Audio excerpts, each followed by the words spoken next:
CSK bring back Conway into the playing 11. CSK Conway playing 11 எடுத்து வந்தே ஆகணும். அதுக்கப்புறமா தல தோனி எதுக்கு ஆர்சிபி மேட்ச் அவ்வளோ கீழே பேட்டிங் வந்தாரு. அதுக்கப்புறமா சிஎஸ்கேவோட பிளேயிங் லெவலில் ஏதாவது சேஞ்சஸ் எதிர்பார்க்கலாமா அப்படின்னு எல்லாத்தையுமே இந்த வீடியோவில் நம்ம பார்க்கலாம். வாங்க வீடியோக்குள்ள போ. ஃபர்ஸ்ட்லி கான்வே சிஎஸ்கேவோட பிளேயிங் லெவனுக்குள்ள இன்க்ளூட் ஆகி ஆகணும். பிகாஸ் கான்வே ஒரு செம்மையான ஒரு பிளேயர், ஐடியல் பிளேயர் ஃபார் சென்னையுடைய பிச். ஸோ கான்வே யாருக்கு பதிலாக வரலாம் அதை நம்ம பிளேயிங் லெவனுக்குள்ள போய் பார்க்கலாம். அதுக்கு முன்னாடி கான்வே ஃபார்ம்ல இல்லை, yes agreed. But Conway champions ட்ராஃபிக்கு முன்னாடி நடந்த மேட்சஸ்ல நல்லா பெர்ஃபார்ம் பண்ணிருக்காரு. அதனால கான்வே இன்க்ளூட் பண்ணி பார்க்கலாம். கான்வே செமையா விளையாட போறாரு. ஸோ அதனால ஓப்பனிங் பார்ட்னர்ஸ் ரொம்ப சேஞ்ச் ஆகி ஆகணும். பிகாஸ் ஓப்பனிங் பார்ட்னர்ஸ் அப்படின்னு சொல்ல முடியாது இப்போ பண்ணிட்டு இருக்க சிஎஸ்கே. ராகுல் திரிபாதி வர்றாரு போறாரு. ராகுல் திரிபாதியோட ஸ்லாட்டே கிடையாது, இப்போ இருக்கிற ராகுல் திரிபாதிக்கு அது ஸ்லாட்டே கிடையாது அவர் ஓப்பன் பண்ணுறது. ஸோ இப்போ பார்த்தீங்கன்னா சிஎஸ்கே ஒரு மேஜர் சேஞ்ச் என்ன ஓப்பனிங்ல இருக்க போகுது அப்படின்னு பார்த்தீங்கன்னா ருத்துராஜ் கைக்வாட் கான்வே ஓப்பன் பண்ண போறாங்க. சிஎஸ்கே டாப் 4 இப்படி தான் இருக்க போகுது. ருத்துராஜ் கைக்வாட், கான்வே, ரச்சின், அப்புறமா திரிபாதி.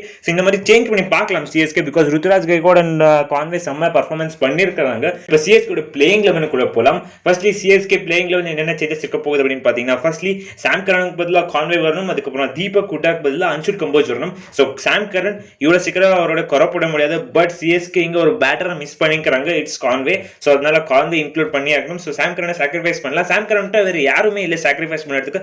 நூர் அஹமத், சீலட், ரச்சின் ரவீந்திர, சீலட் பத்திரனா, சீலட் ஒரே ஸ்லாட், சாம் கரன் ஸ்லாட் தான். சாம் கரனை தூக்கி கான்வே விளையாட வைக்கலாம். மேபி சிஎஸ்கே இந்த சேஞ்ச் பண்ணி பார்க்கலாம், ஒர்க் ஆகிறதுக்கான வாய்ப்பு இருக்கு. ராஜஸ்தான் இப்போ ஒரு டவுன்ஃபால் இருந்து வந்துக்கிறாங்க. Still Sanju Samson not available. பார்க்கலாம் ஒரு எக்ஸ்பெரிமெண்ட் பண்ணி. எப்படி இருந்தாலும் இது ஒரு டஃப் மேட்ச் தான் போக போகுது சிஎஸ்கேக்கு. சிஎஸ்கே மேல ஹோப்ஸ் யாரும் லூஸ் பண்ணாதீங்க. சிஎஸ்கே ஒரு கடப்பார டீம் தான் இப்போ கூட தெரிஞ்சுக்கிறாங்க.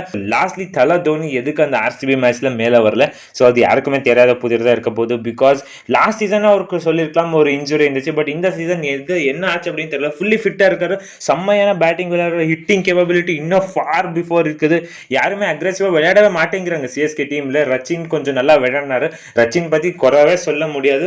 ஸோ பிகாஸ் அந்த சிச்சுவேஷனுக்கு பயங்கரமா சூட் பண்ணி விளையாடினார் ரச்சின். இஃப் அவருக்கு ஒரு சப்போர்ட் கொடுக்க ஒரு பேட்டர் இருந்திருந்தா சிஎஸ்கே இந்த மேட்சை கம்ப்ளீட்டா ஜெயிச்சிருக்கான வாய்ப்பு இருக்கு. அதுக்கப்புறமா ஜடேஜாவை மேலே இறக்கி பார்த்துருக்கலாம். ஸோ இந்த பவர் பிளேல எடுத்துருக்கலாம் ஜடேஜாவை. பிகாஸ் அவர் கொஞ்சம் ரன்ஸ் ஸ்கோர் பண்ணுவார். பட் சிவம் டூபே வந்து கம்ப்ளீட்டா சொதப்பிட்டாரு.